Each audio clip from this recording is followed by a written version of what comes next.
अरे अब सुंदर खूबसूरत बीवी की चाह किसे नहीं होती, लेकिन क्या हो जब बीवी की खूबसूरती ही पति के लिए सर दर्द बन जाए। देखिए जरा। चलो ना कहीं घूमने चलते हैं। हमारी शादी को इतने महीने हो गए हैं और हम दोनों कहीं घूमने नहीं गए। बाहर तक नहीं निकलने देती हो। चलो ना। अब आज नहीं, फिर कभी चलते हैं। आज ना मुझे बहुत काम है। वैसे तुम्हें कितनी बार बोला है घर से बाहर जाने का ना सोचा करो। तुम नहीं जानती दुनिया कैसी है।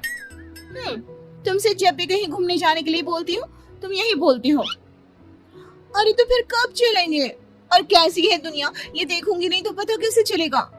स्कूल से निकली ही थी कि पापा ने बालिग होते हुए भी शादी करवा दी। कहीं जाने को कहो तो कहती थी दूल्हे के साथ जाना, और अब दूल्हा भी ऐसा ही मिला है।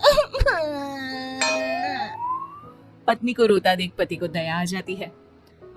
सच में आज बहुत थक गया हूँ। ऐसा करता है कल चले। ठीक है, लेकिन कल के बाद कोई बहाना नहीं, समझे ना। पति परेशान रहता है। सोचता है भला की खूबसूरत बीवी को अगर बाहर ले जाएगा और कहीं दुनिया की नजर लग गई तो। अरे कोई मेरी बीवी को बहला कर मुझसे दूर कर देगा तो क्या। अगले दिन दोनों पति पत्नी घूमने जाते हैं तो उन्हें कुछ आस पड़ोस की औरतें देखती है। अरे आज दीपक और उसकी लुगाई की सवारी कहाँ जा रही है? अरे आज तो गली में चांद निकल आया, वो भी दिन में। और कहाँ घूमने जा रहे हैं? शादी हुई इतने महीने हो गए तो सोचा आज एक साथ घूमने चले। क्यों, गलत है क्या उसमें? अरे इतनी सुंदर बीवी के होते हुए कोई कैसे घूमने न जाए। आखिर पूरे गांव को भी तो दिखाना है कि गांव की सबसे खूबसूरत बीवी मेरी है। क्यों दीपक, सही कहा ना? नहीं नहीं काकी, ऐसी कोई बात नहीं है। कौन अपनी बीवी की खूबसूरती की नुमाइश करता है? अरे तो क्या हुआ अगर वो सबको दिखाना चाहता है।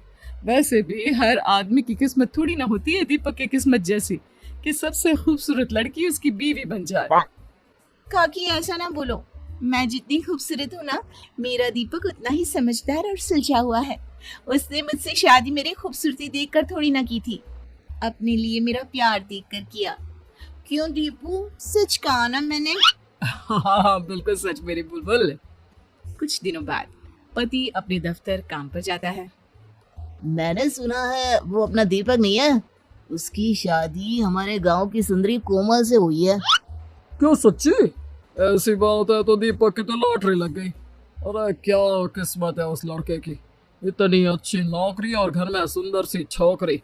अरे लड़के की तो लाइफ सेट है। किस्मत चमक गई है दीपक की शादी के बाद से। अरे कैसा ना चमके, सब कोमल की वजह से, नहीं तो तुम्हें लगता उसे कोई पूछता भी होगा।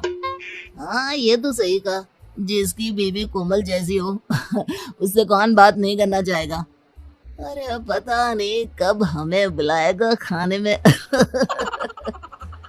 दीपक अपने साथ काम करने वालों की बातें दूर से सुन रहा था। उसे अजीब सा फील होता है कि लोग उसके बारे में क्या क्या बात कर रहे हैं। बात तो सही है, कल तक मेरे घर क्या मुझसे बात भी कोई नहीं करना चाहता था, लेकिन जब से शादी हुई है हर किसी को दीपक के घर आना है, उसे अपने घर बुलाना है। यार मेरी पहचान क्या मेरी बीवी से ही रह जाएगी। शाम को, सुनो ना दीपक, बाजार चलते हैं, वो कुछ ना घर का सामान लाना था, मैं अभी तैयार होकर आती हूँ। क्यों, तैयार ही तो हो, और कितना तैयार होगी? और क्या है, जब देखो बाहर भागने की लगी रहती है। क्यों? हाँ मुझे टाइम नहीं है, तुम खुद ही चले जाना। दीपक का रवैया अब तो बीवी के लिए इतना गंदा हो जाता है कि उसकी बीवी परेशान सी रहने लगती है। कुछ दिनों बाद, सुनो दीपक, मेरी माँ बहुत बीमार है, मैं सोच रही थी अगर कल तुम मुझे मेरी माँ के वहाँ छोड़ आती तो। वैसे भी अब मन नहीं लगता मेरा इस घर में, न जाने तुम्हें क्या हो गया है। हाँ बेटा, कल ऐसा कर बहू को उसके मायके छोड़ा। आजकल बहू काफी गुमसुम सी रहने लगी है, बच्ची ही तो है, और तू भी तो वक्त नहीं देता। लेकिन माँ मुझे काम है, मुझे दफ्तर भी जाना है, और क्या जरूरत है वहां जाने की? क्या तेरा काम बहू से ज्यादा जरूरी है? क्या हो गया है बेटा, क्यों तू ऐसा हो गया है? तू तो ऐसा नहीं था, कितना खुश था बहू से शादी करने के लिए, अब क्या हो गया? हाँ दीपक, मैं कुछ दिनों से देख रही हूँ तुम कुछ अजीब सा बर्ताव कर रहे हो। क्या हुआ? मुझसे कोई गलती हुई है जिसका तुम्हें बुरा लगा है? अरे मुझे क्या हो गया, और मैं कौन सा जरूरी हूँ कि मुझे कुछ हो और उसका किसी पर असर पड़े। कोई बात नहीं है, मुझे बस टाइम नहीं है, तुम खुद ही अपने मायके चली जाओ। और अब मैं इस बारे में किसी से बात नहीं करना चाहता। पता नहीं क्या हो गया है इस लड़के को, पहले तो ये ऐसा नहीं करता था। वही तो माँ जी, मुझे भी समझ में नहीं आ रहा कि ये ऐसे क्यों बात कर रहे हैं। पहले तो कभी ये इतनी छोटी छोटी बातों पर गुस्सा नहीं करते थे। अगले दिन बीवी अपने मायके के लिए निकल रही होती है कि वो पति से मिलने उसके दफ्तर जाती है। पता नहीं, शायद ऑफिस में कोई प्रॉब्लम हो। माँ से मिलने तो जा रही हूँ, लेकिन एक बार इन्हें बता देती हूँ। कल से तो बात भी नहीं की है इन्होंने। बीवी जैसे ही ऑफिस में जाती है, सभी उसे देखने लगते हैं। तभी वो पति के केबिन में जाती है, जहाँ अब तुझे क्या हो गया? तू अपनी बीवी से बात क्यों नहीं कर रहा? भला कोई अपनी इतनी सुंदर बीवी से नाराज रह सकता है क्या? वही तो, तू हमें बता, जो भी बात है हम तेरी मदद करेंगे। अरे क्या मदद करोगे, जब परेशानी की जड़ ही मेरी बीवी है। ये सुनकर बीवी के पैर के नीचे से जमीन खिसक जाती है। लेकिन वो कैसे? तेरी बीवी तो सुंदर है और तुझसे बहुत प्यार भी करती है, तो परेशानी कैसी? उसकी खूबसूरती ही तो परेशानी है। मैं जब भी उसके साथ कहीं जाता हूँ ना, तो लोग मुझे ऐसे देखते हैं जैसे पता नहीं क्या देख लिया हो। शुरू शुरू में तो मुझे अच्छा लगता था, लेकिन जब लोगों के मन की बात जानी ना कि असली बात क्या है, तब मुझे बहुत बुरा लगा। लोग मेरे बारे में एक ही चीज सोचते हैं कि मेरी कितनी अच्छी किस्मत है, मुझे कोमल जैसी खूबसूरत बीवी मिली। लोगों को यकीन नहीं होता कि मेरे जैसे को कोमल जैसी बीवी मिल सकती है। लोगों को ऐसा लगता है कि मैं कोमल के लायक नहीं, मैंने कोमल को फंसाया है। सब जगह बस कोमल कोमल कोमल।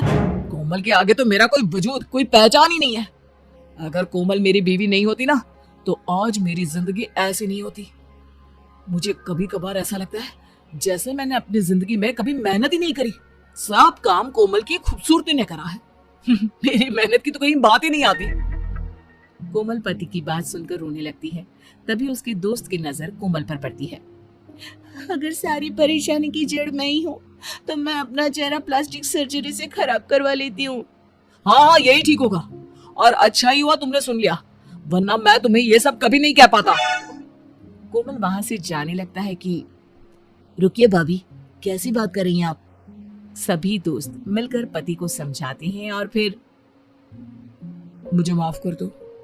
पति के लिए पत्नी की तारीफ और पत्नी के लिए पति की तारीफ ही असली सफलता है। मुझे माफ कर दो।